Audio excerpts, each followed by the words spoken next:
Hello students. और मेरे इस चैनल में आप लोगों का स्वागत है। और आज हम डिस्कस करेंगे चैप्टर हाइट एंड डिस्टेंस, जो कि क्लास 10th का चैप्टर है। क्योंकि हमने लास्ट जो चैप्टर क्लास 10th का जो लास्ट चैप्टर हम कर रहे थे वो ट्रिग्नोमेट्री था, और ये जो चैप्टर है ये एप्लीकेशंस ऑफ ट्रिग्नोमेट्री है। तो अब हम डिस्कस करेंगे कि ट्रिग्नोमेट्री को अब हमारी डेली लाइफ में हम कैसे यूज़ कर सकते हैं। ये ज़्यादातर स्टूडेंट्स का यही क्वेश्चन होता है कि इसको डेली लाइफ में कैसे यूज़ कर सकते हैं हम।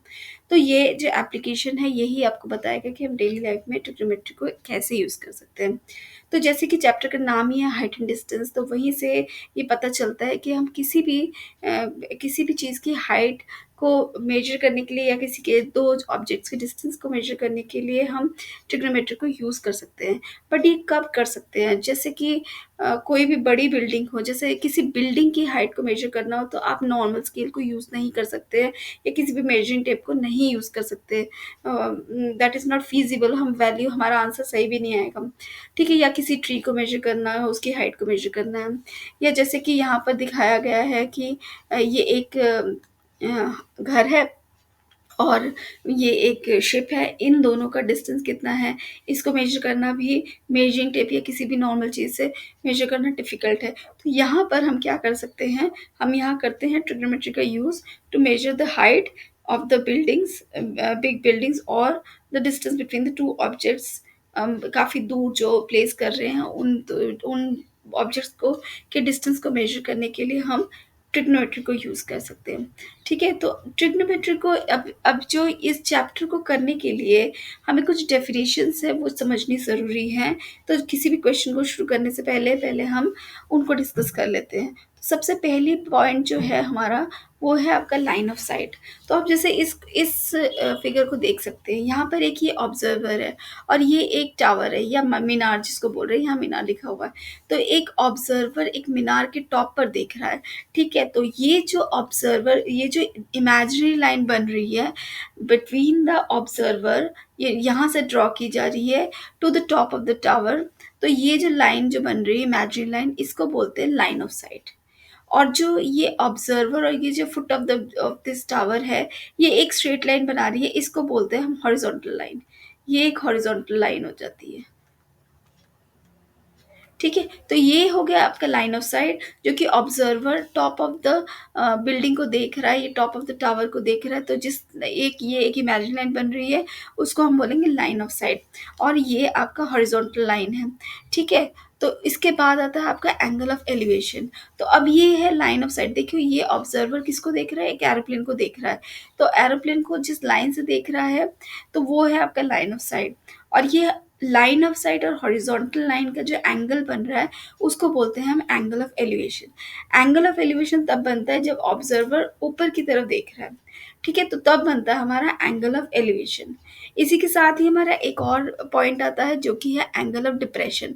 तो कोई भी ऑब्जेक्ट, कोई भी ऑब्जर्वर अगर नीचे की तरफ देख रहा है, यानी कि किसी भी बिल्डिंग के टॉप पर खड़े होकर वो नीचे किसी एनिमल को देख रहा है, जैसे यहाँ पर दिखाया हुआ है एक ऑब्जर्वर है, वो एक बिल्डिंग की छत पर खड़ा है और वो नीचे एक एनिमल को देख रहा है।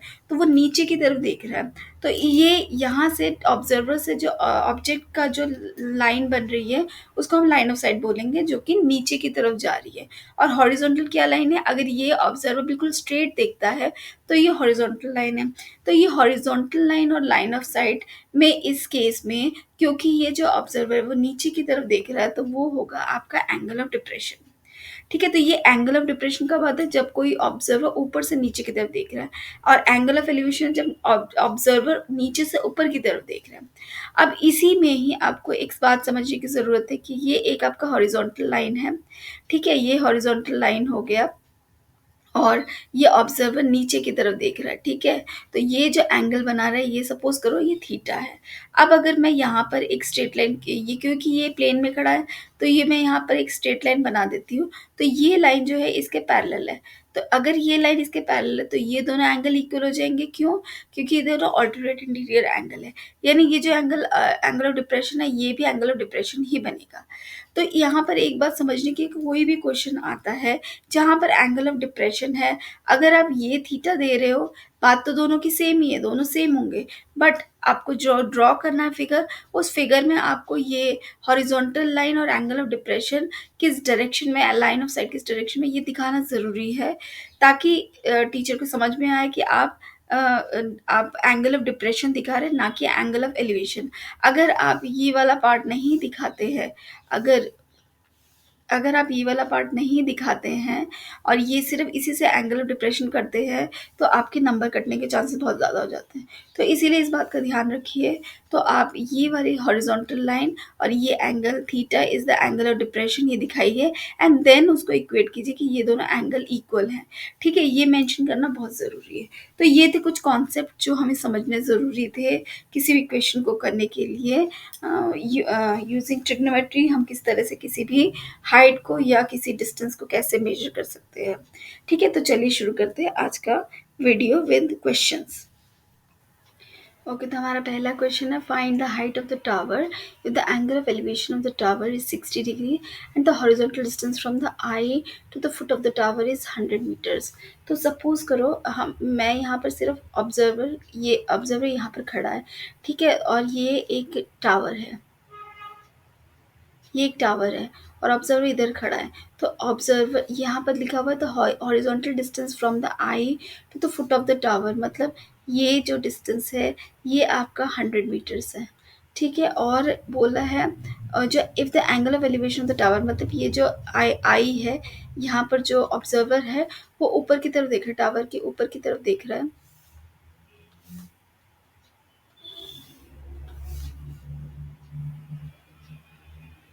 तो ये ऊपर की तरफ देख रहा है, ठीक है। तो यहाँ पर ये एंगल बना रहा है 60 डिग्री। ठीक है, तो ये हो गई। हमें क्या निकालना है, find the height of the tower. तो हमने मान लिया let height of the tower is H. ठीक है, अब ये ट्राइंगल बन रहा है ए बी सी। अब ये ऑब्वियसली ये 90 डिग्री है। ठीक है, ये हॉरिजॉन्टल से ये हाइट अपना 90 डिग्री बनाता है। तो ये हमारा ट्राइंगल बन गया। अब हम इस हाइट को कैसे निकालेंगे? तो इस हाइट को निकालने के लिए आप ध्यान रखिए, तो हमें यहाँ पर देखो, सबसे इम्पॉर्टेंट बात है कि हम यहाँ पर कौन सा एंगल लेंगे। तो जैसे ये है आपका एंगल 60 दिया हुआ है और ये है हाइट, दिस इज, इस एंगल से ये परपेंडिकुलर है और ये जो डिस्टेंस है, ये जो डिस्टेंस है ए बी, ये बेस है। तो परपेंडिकुलर और बेस, तो जब परपेंडिकुलर और बेस आता है तो हम कौन से एंगल्स लेते हैं, साइन कॉस टैन में कौन सा लेंगे, तो हम यहाँ पर टैन लेंगे। तो यहाँ पर हम ले लेंगे टैन 60 डिग्री। तो टैन 60 क्या हो जाएगा आपका, C B upon A B, यही बनेगा, परपेंडिकुलर अपॉन बेस। तो अब हम देखते हैं परपेंडिकुलर क्या है, height h and this is base, and now we know that the tan 60 is how much, it is under root 3। मैंने पहले ही बोला है आपको ये एंगल्स लर्न करना बहुत ज़रूरी है, तो टू कैलकुलेट फास्ट। ठीक है, तो ये आ गया आपका under root 3 and h equals to 100। तो ये आपका क्रॉस हो जाएगा, तो ये हो जाएगा under root 3, 100 under root 3 equals to h, यानी कि h आ गया आपका 100 अंडर रूट 3 मीटर्स। तो याद रखिए, अगर आपको अंडर रूट 3 की वैल्यू दी हुई है तो आप उसको मल्टीप्लाई करेंगे। सपोज इसकी वैल्यू होती है जैसे 1.73, अंडर रूट 3 की वैल्यू 1.732 होती है, मैंने मान लिया 1.73 दिया हुआ है। ठीक है, अब आप इसको पुट कर रहे हैं 100 इंटू 1.73, तो यहाँ से ये पॉइंट हटा, ये हो गया 173 मीटर्स। तो अगर आपको ये वैल्यू दी होगी तो आप इसकी वैल्यू निकालेंगे completely putting the value of under root 3। लेकिन अगर अंडर रूट 3 की वैल्यू नहीं दी हुई है तो आपका आंसर यहाँ तक भी करेक्ट है। ठीक है, लेकिन अगर अंडर रूट 3 दिया हुआ है तो it is mandatory to you have to find out the value, calculate करना ज़रूरी है, putting the value of under root 3। ठीक है, तो दोनों ही आंसर करेक्ट है डिपेंडिंग अपॉन द क्वेश्चन में क्या दिया हुआ है आपको। ठीक है, तो नेक्स्ट क्वेश्चन देखते हैं। ओके, हमें दिया हुआ है, a balloon is connected to a meteorological ground station by a cable of length 215 meters inclined at 60 degree to the horizontal. Determine the height of the balloon from the ground. Assume that there is no slack in the cable. तो अब हमें दिया हुआ है, question में क्या है, a balloon is connected to the meteorological ground station. तो मैंने मान लिया ये मीटरोलॉजिकल ग्राउंड स्टेशन है, यहाँ से यहाँ से एक बलून कनेक्टेड है, ठीक है। अब बलून जो है वो स्ट्रेट जनरली नहीं, ये कनेक्टेड है तो ये इस एंगल पे कनेक्ट हो रहा है, inclined at an angle 60 degree हमें दिया हुआ है ये, ठीक है। तो ये 60 डिग्री हो किसके, हॉरिजॉन्टल से, तो ये एंगल हमें दिया है 60 डिग्री। और ये बोला है balloon is connected to a meteorological ground station by a cable, यानी बलून तो इधर है, ठीक है। तो अगर मैं यहाँ पर बलून बनाती हूँ, ठीक है, तो ये तो बलून है यहाँ पर, और बलून जो ग्राउंड स्टेशन से कनेक्टेड है उसकी लेंथ दी हुई है 215, यानी ये दिया हुआ है आपको 215 मीटर्स, ठीक है। और determine the height of the balloon from the ground, इस हाइट से ग्राउंड तक का डिस्टेंस आपको मेजर करना है, यानी ये वाली हाइट आपको मेजर करनी है। अब आप उस क्वेश्चन, जो लास्ट वाला क्वेश्चन और इस क्वेश्चन में डिफरेंस देखिए, मैं यहाँ पर पहले एंगल बना लेती हूँ, नेमिंग कर देती हूँ ए बी सी, और ये आपका 90 डिग्री है। तो अब आप उस क्वेश्चन और इस क्वेश्चन में डिफरेंस समझने की कोशिश कीजिए। यहाँ पर आपको दिया हुआ ये है आपका एंगल, एंगल के सामने क्या होता है, परपेंडिकुलर, और एंगल के साथ कौन सा होता है, एडजेसेंट साइड कौन सी है, A B. But A B की लेंथ हमें नहीं दी हुई, हमें क्या दिया हुआ है, ए सी दिया हुआ है, यानी हाइपोटेन्यूज दिया हुआ है। अब हाइट अपॉन हाइपोटेन्यूज, अब आप समझिए कि कौन सा एंगल यूज करना है हमें। क्या हम यहाँ पर tan थीटा लेंगे, अगर हम tan 60 लेते हैं, सपोज हम tan 60 लेते हैं, तो हमें क्या क्या चाहिए, C B upon A B, but we don't know about the length A B. यहाँ सी बी हमें फाइंड आउट करना है, लेकिन ए बी की लेंथ हमें नहीं पता। यहीं पर ही अगर मैं यहाँ पर साइन 60 लेती हूँ, तो क्या आएगा हमारा, साइन 60 क्या होता है, परपेंडिकुलर, यानी C B upon hypotenuse, hypotenuse क्या है, ए सी। तो अब सी बी कितना है, एच, और हाइपोटेन्यूज कितना है, 215। तो अब आपको ये अब आपको यहाँ से कैलकुलेशन ईजी हो जाएगा, यानी कि यहाँ पर आपको साइन 60 लेना है। तो ये समझना ज़रूरी है कि कहाँ पर tan 60 लेना है, कहाँ पर साइन 60 लेना है, ठीक है। तो अब हम यहाँ पर देख लेते हैं।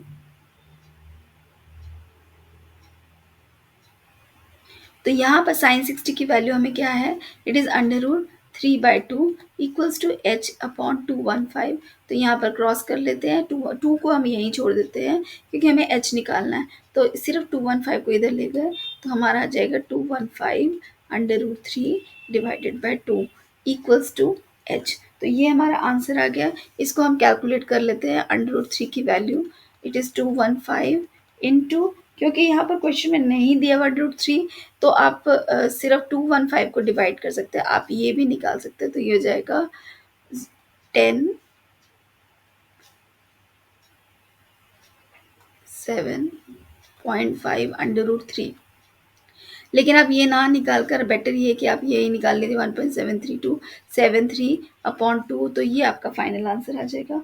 और ये कैलकुलेशन से आ रहा है 186.19 मीटर।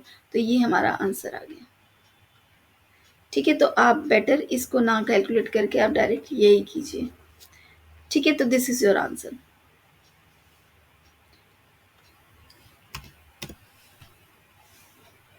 ओके, हमारा नेक्स्ट क्वेश्चन है, a vertical stick 10 centimetre long casts a shadow 8 centimeter long. At the same time, the tower casts a shadow 30 meter long. Determine the height of the tower. अब इस question को समझने की कोशिश किया। अब वर्टिकल स्टिक 10 सेंटीमीटर लॉन्ग, ठीक है, ये है, और ये कास्ट कर रहा है शेडो 8 सेंटीमीटर। शेडो कहाँ कास्ट किया जाता है, नीचे। तो ये 8 सेंटीमीटर हो गया, और स्टिक कितना है, 10 सेंटीमीटर। तो ये बन गया आपका, ये कास्ट कर रहा है शेडो। शेडो कौन कास्ट करता है, किसकी प्रेजेंस में, सन की। तो यहाँ पर मान लिया ये सन है, ठीक है, इसकी प्रेजेंस में इतना कास्ट कर रहा है। तो मैं इसको मान लेती हूँ ये ट्राइंगल ए बी सी है, ठीक है। अब इसी टाइम पर ही, बिल्कुल सेम टाइम पर ही, एट द सेम टाइम होगा यहाँ पर, एट द सेम टाइम मतलब उसी टाइम ही एक टावर है, कास्ट शेडो 30 मीटर।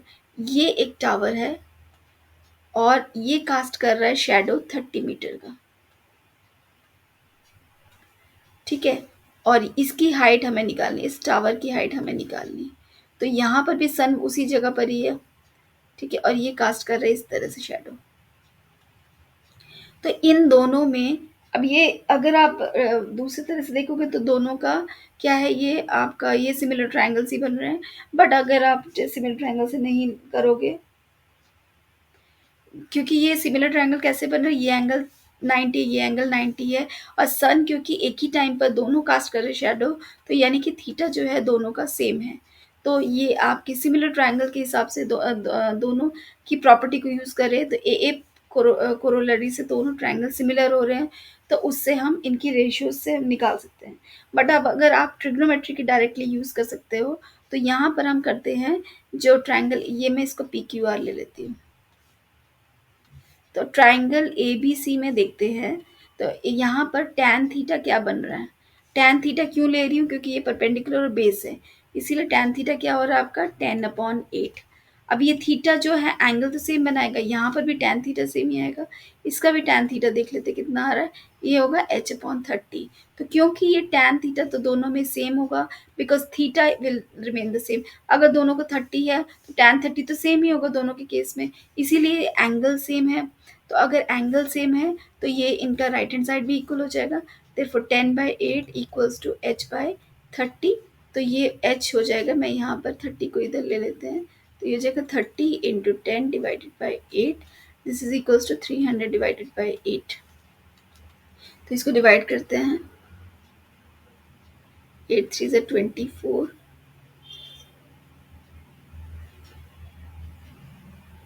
7 8 से 56, 40.5, 37.5 meters is the height of the tower. This is what we have to find out. यही है h, यही हमें निकालना था, h equals to 37.5 meters.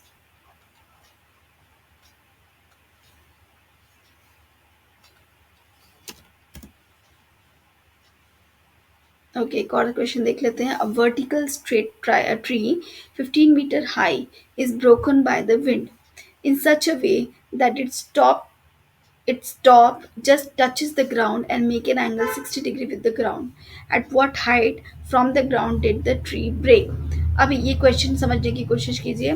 यहाँ बोला है a vertical straight tree 15 metre height. तो सबसे पहले मैं इसकी ओरिजिनल वो बनाती हूँ। ये है आपका ट्री, ये कितना है 15 मीटर हाई,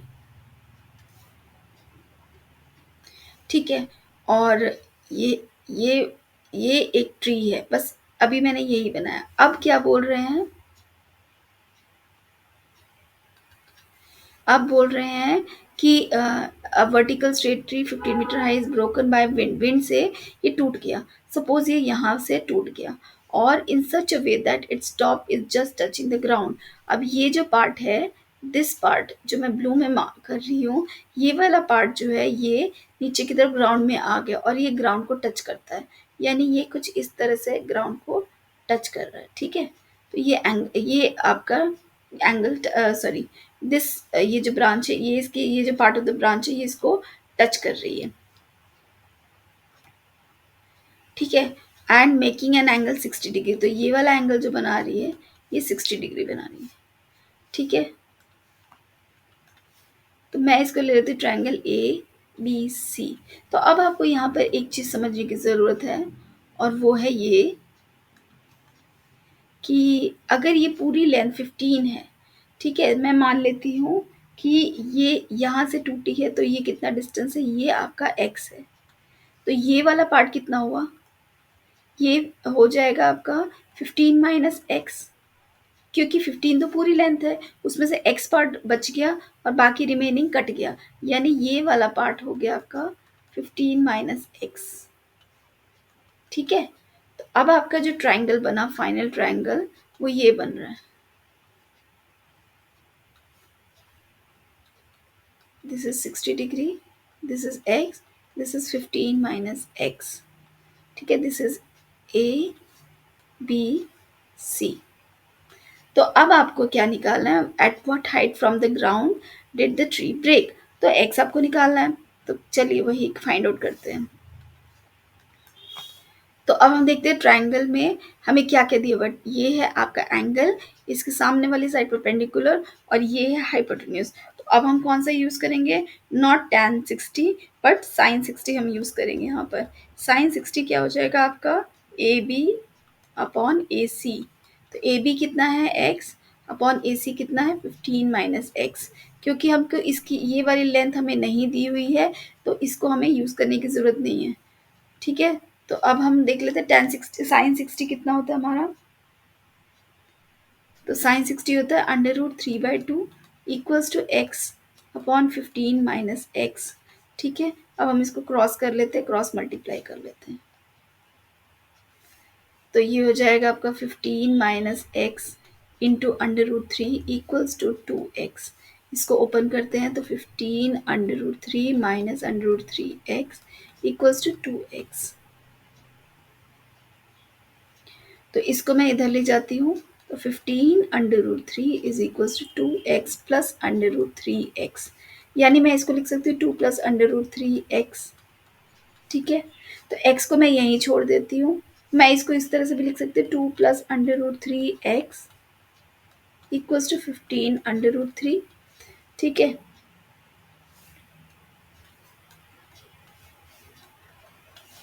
तो x हो जाएगा आपका 15 √3 divided by 2 plus √3।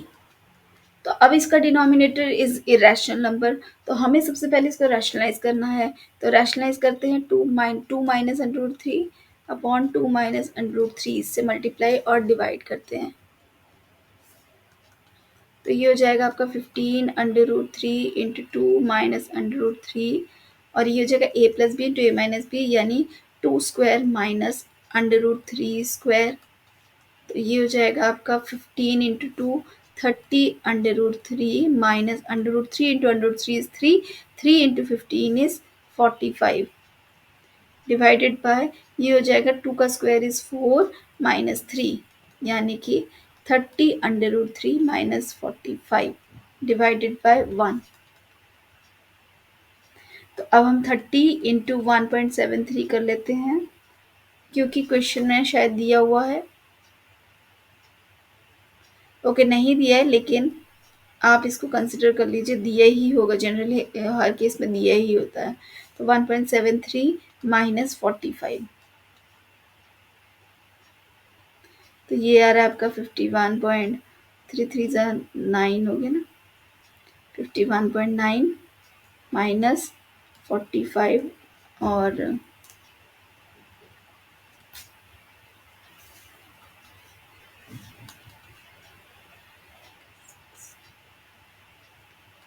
6.9 metres.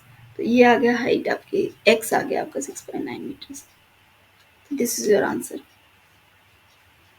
Okay, हमारा नेक्स्ट क्वेश्चन है, a player sitting on the top of the tower of height 20 metre observes the angle of depression of the ball lying on the ground is as 60 degree. Find the distance between the foot of the tower and the ball.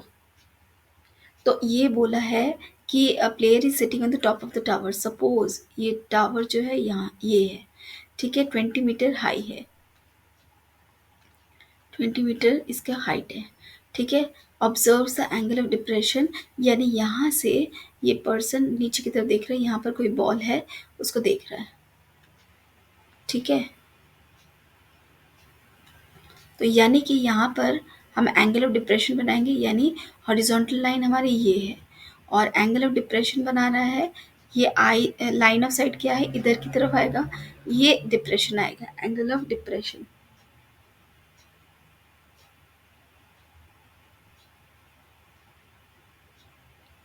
ठीक है, ball lying on the ground 60 degree, तो ये कितना angle बना रहा है,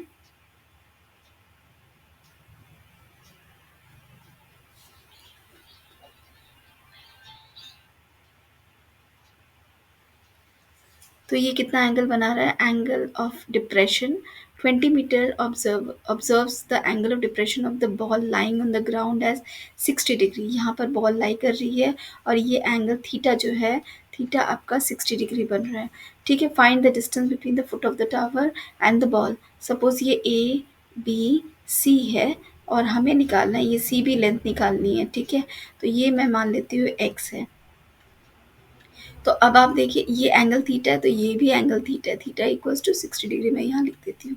ठीक है, अब आप देखिए ये एंगल थीटा है और आपको क्या क्या दिया हुआ है, ये है परपेंडिकुलर और ये है बेस। तो परपेंडिकुलर अपॉन बेस यानी कि हम यहाँ पर क्या निकालेंगे, tan 60 equals to A B upon C B. तो ए बी कितना है आपका 20 और सी बी कितना है x, और tan 60 हमें पता है इट इज़ √3, तो ये हो जाएगा 20 अपॉन x, यानी x equals to 20 under root अब डिनोमिनेटर आपका इरेशनल नंबर हो गया, इसको रैशनलाइज करते हैं, √3 से डिवाइड करते हैं, तो ये हो जाएगा 20 √3 डिवाइडेड बाई 3। ठीक है, तो अगर वही है, अगर आपको √3 दिया है तो आप वैल्यू पुट कीजिए, नहीं तो आप ऐसे ही छोड़ सकते हैं। तो ये आ गया, लेकिन मैं यहाँ पर करके दे रही हूँ कैलकुलेशन। तो ये आ जाएगा आपका 20 इंटू 1.73 डिवाइडेड बाय 3, तो ये आ जाएगा आपका 11.53 मीटर्स। तो दिस इज योर आंसर, ये है आपका डिस्टेंस। ठीक है,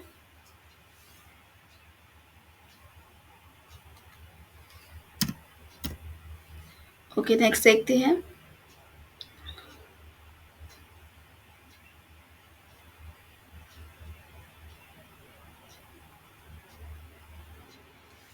1.6 meter tall girl stands at a distance of 3.2 meters from the lamppost and casts a shadow of 4.8 on the ground. Find the height of the lamppost. तो यहाँ पर बोल रहे हैं a 1.6 meter tall girl stands at a distance of 3.2 meters 3.2 meters from the lamp post. Suppose ये lamp post है, इसको मैं ज़रा ठीक से बना दूँ। ओके, ये आपका लैम्प पोस्ट हो गया और ये एक लड़की यहाँ पर खड़ी है। ठीक है, और 1.6 metre tall stands at distance of 3.2 metre from the lamp post, मतलब ये वाला जो डिस्टेंस आपको दिया हुआ है 3.2 मीटर्स दिया हुआ है। Cast shadow 4.8 on the ground. तो ये लड़की जो है ये स्टैंड कर रही है, ये कितना कास्ट कर रही है शेडो, ये कर रही है 4.8 मीटर्स। तो ये 4.8 मीटर्स है। ठीक है, तो 4.8 मीटर्स का ये this girl is casting A shadow, और इसकी हाइट कितनी है 1.6 मीटर, तो 1.6 मीटर इसकी हाइट हो गई।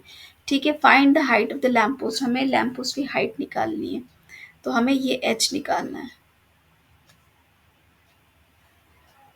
ठीक है, तो हम क्या इसको इस तरह से मैं इसको ज्वाइन कर देती हूँ। ठीक है, तो ये हो जाएगा हमारे, अब यहाँ पर दो ट्राइंगल्स बन रहे हैं हमारे, ये मैं इसको ए ले लेती हूँ, ABC और DE। तो ये हमारा फिगर बन गया। अब हमें निकालना height of the lamp post. तो height of the lamp post निकालने के लिए तो हमें थीटा चाहिए, यहाँ पर थीटा नहीं है, लेकिन हमें बाकी वैल्यूज़ दी हुई हैं, हम निकाल सकते हैं। तो यहाँ पर हम टैन थीटा निकाल, देखो यहाँ पर भी हम सिमिलर ट्रायंगल से कर सकते हैं, बट सिमिलर ट्रायंगल से करने की ज़रूरत नहीं है, आप ट्रिग्नोमेट्री से ही कीजिए। तो सबसे पहले मैं ट्रायंगल ABC लेती हूँ, वहाँ पर हम लेते हैं टैन थीटा। टैन थीटा क्यों, यहाँ पर परपेंडिकुलर बेस है, तो टैन थीटा कितना है हमारा, ये BC अपॉन AC है, तो विच इज़ 1.6 डिवाइडेड बाय 4.8। ठीक है, तो इसको हम कैंसिल कर सकते हैं, ये आ जाएगा आपका 1/3। तो यहाँ से आपका आया tan थीटा जो है दैट इज़ 1/3 आ गया। ये एक पहला पार्ट आ गया, इसी को यूज़ करके हम नेक्स्ट निकालेंगे। अब आप देखिए ट्रायंगल ADE, तो ये जो ट्रायंगल है, ये बड़ा वाला ट्रायंगल मैं बोल रही हूँ, दिस वन, ये तो ज़्यादा स्ट्रेट बन गया, तो मैं इस ट्रायंगल की बात कर रही हूँ जो आपका ADE ये वाला है। तो इसको देखिए आप, यहाँ पर हम लेते हैं tan थीटा, तो tan थीटा कितना हो जाएगा आपका, दिस इज DE अपॉन ए ई। ठीक है, तो ये डी ई अपॉन ए ई है। डी ई की लेंथ हमें नहीं पता विच इज़ एच, एंड ए ई हमें पता है। ए ई हम निकाल सकते हैं। ए ई क्या होगा आपका, ए सी प्लस सी ई। तो ए ई कितना है, 4.8 plus 3.2, it is 8 to 10, 4 to 7, 8। तो 8 हो गया, this is 8। Tan theta equals to H by 8, यहाँ से आ गया tan theta equals to H by 8। अब इस इक्वेशन और इस इक्वेशन को इक्वेट कर देते हैं, then we will get the value of H. तो ये मैं इसको 1 ले रही हूँ और इसको 2 ले रही हूँ। इन दोनों के right hand side left hand side equal है तो राइट हैंड साइड भी इक्वल है, तो 1/3 is equals to H by 8, therefore H is equals to 8/3। यानी कि हमारा आंसर आ गया 2.66 मीटर्स। तो ये आ गई हमारी हाइट ऑफ द टावर।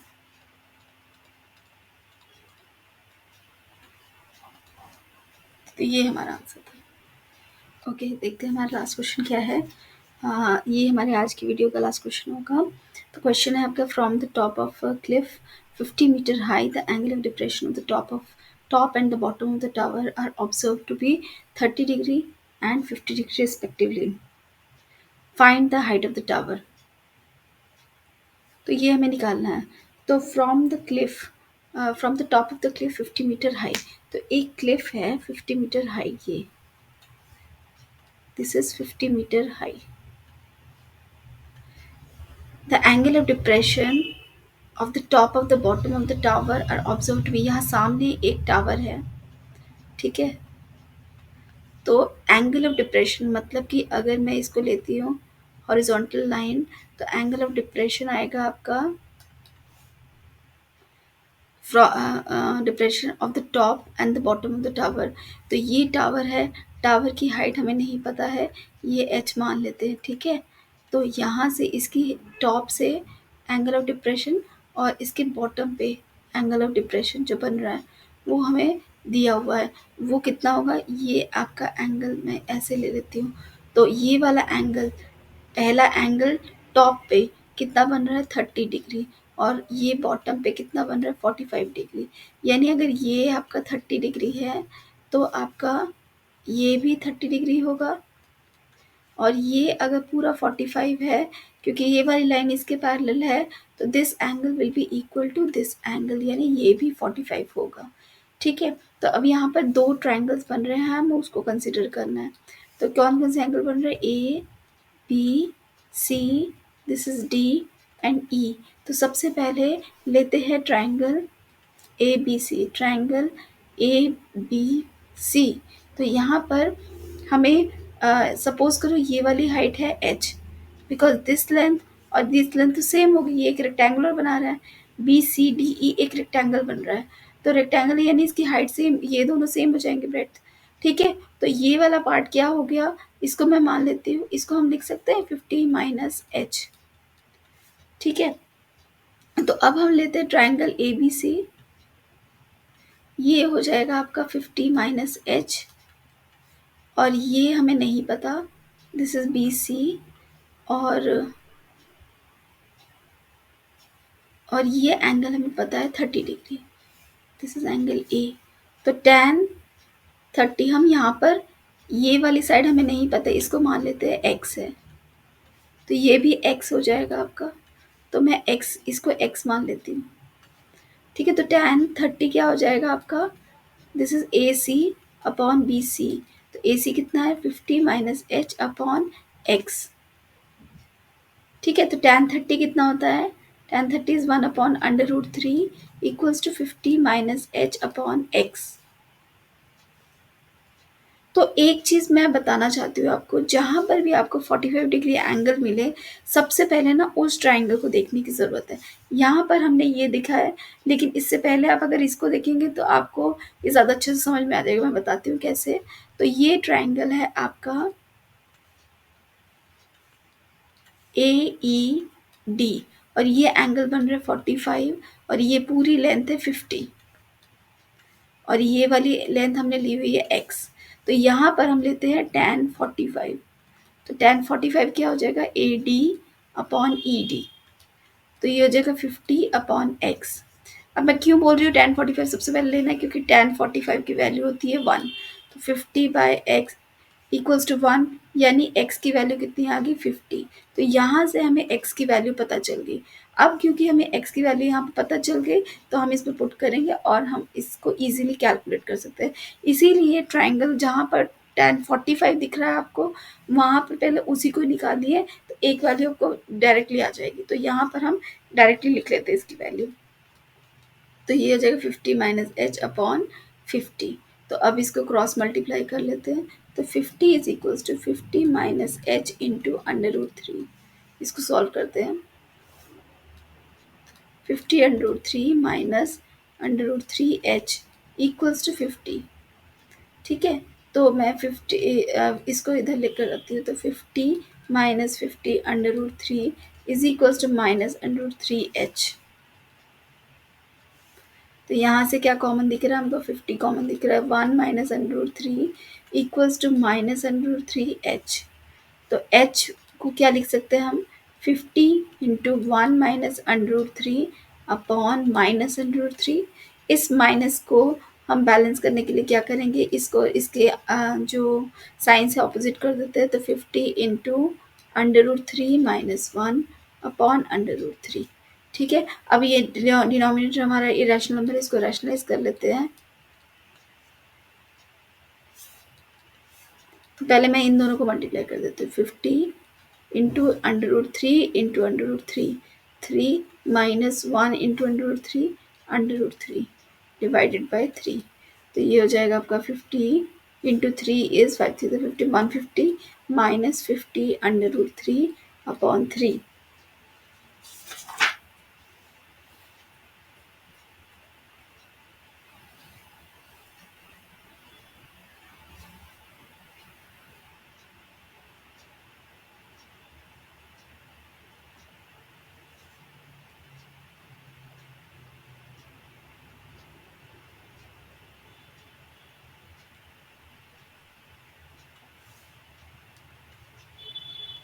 तो 150 divided by 3 minus 50 √3 divided by 3, ये हो जाएगा आपका 50।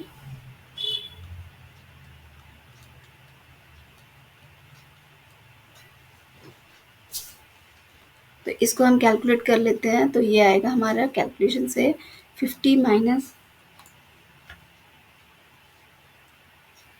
50 इंटू 1.73 डिवाइडेड बाय 3। तो ये आ रहा है आपका 28.83 विच इज़ इक्वल टू,